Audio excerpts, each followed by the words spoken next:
కుట్రదారుల యొక్క కుట్రలు మరి బహిర్గతమయ్యి మరి కోర్టుల దగ్గరికి చేరిన తర్వాత ఆ కోర్టు నిర్ణయాలు వచ్చిన తర్వాత ఈ రాష్ట్రంలో ఉండబడినటువంటి అన్ని పార్టీలు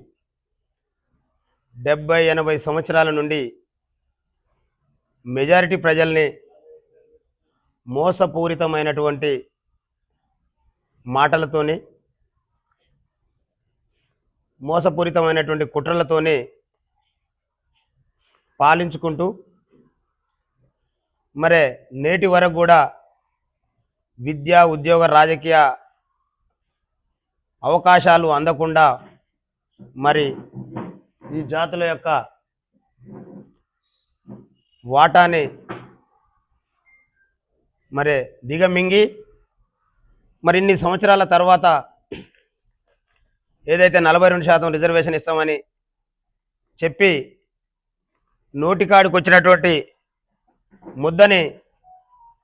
మరి కాళ్ళతో తన్నేటటువంటి పరిస్థితుల్లో ఏదైతే బంద్కు 18వ తారీఖు నాడు బంద్కు పిలుపునిచ్చినటువంటి బీసీజేఏసీల బంద్కు ఈ పార్టీలు అన్నీ కూడా సంపూర్ణ మద్దతు తెలుపుతున్నామని పేపర్లలో వార్తలకు పత్రికలలో టీవీలలో న్యూస్ వరకు మాత్రమే పరిమితమై మరి ఎక్కడ కూడా ఈ పార్టీలలో మెజారిటీ ప్రజలైనటువంటి బీసీ ఎస్సీ ఎస్టీ మైనార్టీ ఓట్లతోని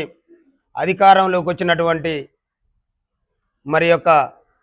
అనేక ప్రాంతాల్లో మరి అగ్రవర్ణ నాయకులు ఎందుకు పార్టిసిపేట్ చేయలేదనేటటువంటి దాన్ని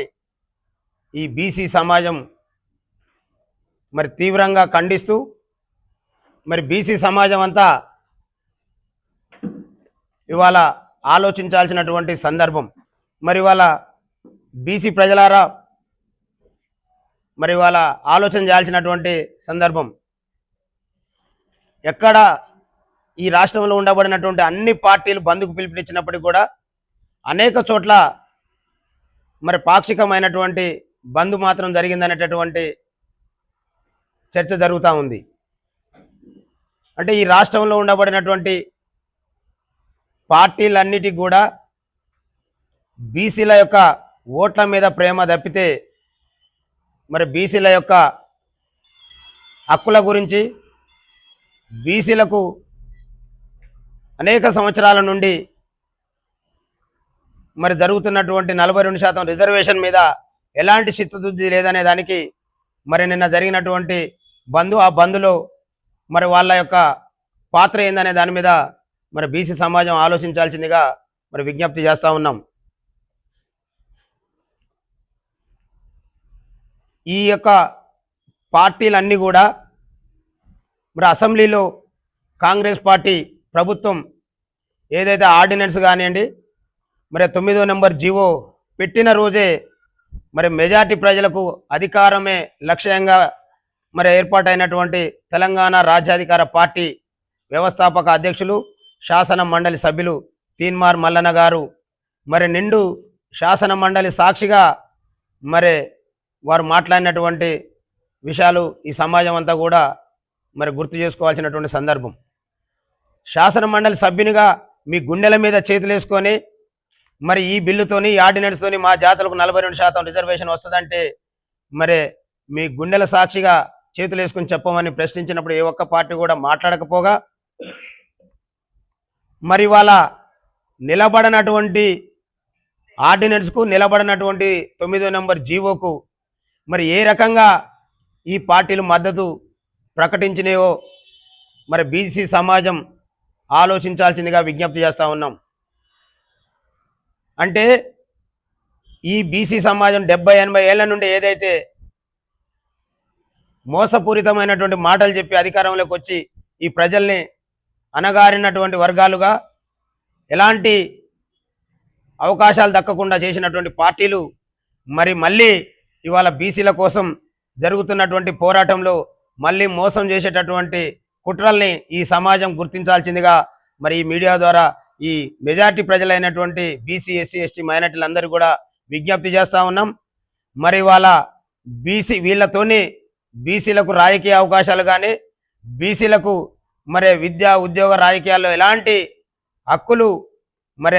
అందవు అనేటటువంటి వాస్తవాన్ని గ్రహించాల్సిందిగా మరి ఈ సమాజానికి విజ్ఞప్తి చేస్తూ ఉన్నాం. అందుకనే సోదరులారా, తెలంగాణ రాష్ట్రంలో మరి ఈడబ్ల్యూఎస్ ద్వారా మరి ఈ ప్రజల్లో ఉండబడినటువంటి 4-5% లేనటువంటి వాళ్లకు 10% రిజర్వేషన్ ఇచ్చే సందర్భంలో మరి వరుసగా పార్లమెంటు ఉభయ సభల్లో పాస్ అయ్యి రాష్ట్రపతి దగ్గరకు వచ్చి రాష్ట్రపతి దగ్గర నుండి బిల్లు మరి పాస్ అయ్యి ఇవాళ ప్రజలకు రిజర్వేషన్ అందించే సమయంలో 3-4 రోజులు మాత్రమే కాలయాపన లేకుండా మరి అది చేరిపోయింది. మరి ఇంత మెజార్టీ ప్రజలైనటువంటి వీళ్ళ యొక్క హక్కుల కోసం మాట్లాడితే మాత్రం మరి వాళ్ళ 1972 నుండి మరి BJP party, Congress party, BRS పార్టీలు మరి ఏ రకమైనటువంటి కుట్రలు చేస్తున్నాయనేటటువంటి వాస్తవాన్ని గ్రహించాల్సిందిగా విజ్ఞప్తి చేస్తూ మరి వాళ్ళ అన్ని పార్టీలు కూడా బీసీల ఓట్ల కోసం మాత్రమే ఎదురు చూస్తున్నాయి తప్పితే మరి వాళ్ళ బీసీలకు న్యాయంగా వాళ్లకు రావాల్సినటువంటి జనాభా దమాషా ప్రకారం వాళ్లకు రాజ్యాంగం ప్రకారం వాళ్ళ వాటా వాళ్ళకు అందించాలనేటటువంటి ఎవరికి కూడా చిత్తశుద్ధి లేదనేటటువంటి వాస్తవాన్ని మరి నిన్న జరిగినటువంటి బంద్లో మరి ఆ బంద్ సందర్భంగా వాళ్ళ యొక్క పార్టిసిపేషన్ మరి గుర్తించాల్సిందిగా విజ్ఞప్తి చేస్తూ ఎక్కడో ఒక చోట బీసీలు బలంగా ఉన్న చోట మాత్రమే మరి యొక్క బీసీలు ఇచ్చినటువంటి బంద్ ప్రశాంతంగా జరిగింది తప్పితే మరి మిగతా చోట్లల్లా మరి ఇవాళ ఇక్కడ సూర్యాపేట కావచ్చు, ఉమ్మడి నల్గొండ జిల్లాలలో కావచ్చు, మరి ఎక్కడ కూడా ఏ ఒక్క పార్టీకి సంబంధించినటువంటి అగ్రవర్ణ నాయకుడు మరి వాళ్ళ బీసీ ప్రజల ఓట్లతో గెలిచినటువంటి ఏ నాయకుడు కూడా మరి ధర్నాలో మరి ఎందుకు పాల్గొనలేదో మరి ఇక్కడ ఉన్నటువంటి ప్రజలు వాళ్ళని మరి నిలదీయాల్సిందిగా మరొక మారు ఇక్కడ ఉండబడినటువంటి ప్రజల దగ్గరకి ఎవరైతే వాళ్ళ మెజార్టీ ప్రజల ఓట్లతోనే మరి ఏళ్ల తరబడి మరి ఇక్కడ శాసనసభ్యునిగా, మంత్రిగా బాధ్యతలు నిర్వర్తిస్తున్నటువంటి మరి ఓడిపోయినటువంటి నాయకుడు కావచ్చు, గెలిచినటువంటి నాయకుడు కావచ్చు, మరి అనేక హోదాల్లో ఇవాళ తిరుగుతున్నటువంటి బీసీల పుణ్యమాని బీసీల ఓట్లతోనే మరి రాజకీయంగా ముందుకు వచ్చినటువంటి ప్రతి నాయకుని కూడా మరి అడుగడుగున రాష్ట్ర వ్యాప్తంగా మరి బీసీలు నిలదీయాల్సిందిగా బీసీలంతా మమేకమై మరి ఏదైతే తెలంగాణ రాష్ట్ర ఏర్పాటు కోసం కంకణబద్దులై ముందుకు పోయారో మరి వాళ్ళ బీసీలందరూ కూడా ఇక్కడ ఉండబడినటువంటి అగ్రవర్ణాలని మరి అగ్రవర్ణాల పాలకులుగా ఉండబడినటువంటి వాళ్ళని అడుగడుగున ఎండగడుతూ మరి బీసీలంతా ఏకమై మరి 42% రిజర్వేషన్ సాధించుకోవడమే కాకుండా రాజ్యాధికారాన్ని అందుకోవడం కోసం అందరూ కూడా పాల్గొనాలని విజ్ఞప్తి చేస్తూ మరి యొక్క బీసీ యొక్క ద్రోహులుగా మిగిలిపోయినటువంటి అగ్రవర్ణ పార్టీలలో ఉండబడినటువంటి బీసీల ఓట్లతోనే ఇవాళ అధికారం ఉన్నటువంటి నాయకులందరికీ కూడా మరి బుద్ధి చెప్పాల్సినటువంటి బాధ్యత బీసీ యువతకు, బీసీ మేధావులకు, బీసీ మహిళా సోదరులకు అందరికి కూడా ఉంది. అందరం ఐక్యమైన వాళ్ళ ఐక్యమై మరి వీళ్ళందరినీ కూడా ఎండగట్టేటటువంటి సమయం ఆసన్నమైంది కాబట్టి మరి ఖచ్చితంగా ఇక్కడ జరుగుతున్నటువంటి ఈ యొక్క కుట్రలన్నిటి కూడా మరి గుర్తు చేసుకోవాల్సిన అవసరం ఉంది. మరి మనం ముందుకు పోవాల్సినటువంటి అవసరం ఉందని విజ్ఞప్తి చేస్తూ మరొకసారి ఈ రాష్ట్రంలో ఉండబడినటువంటి మెజార్టీ ప్రజలైనటువంటి మా బీసీ, ఎస్సీ, ఎస్టీ, మైనార్టీ పెద్దలందరికీ కూడా హృదయపూర్వకంగా ధన్యవాదాలు తెలియజేస్తా ఉన్నాం.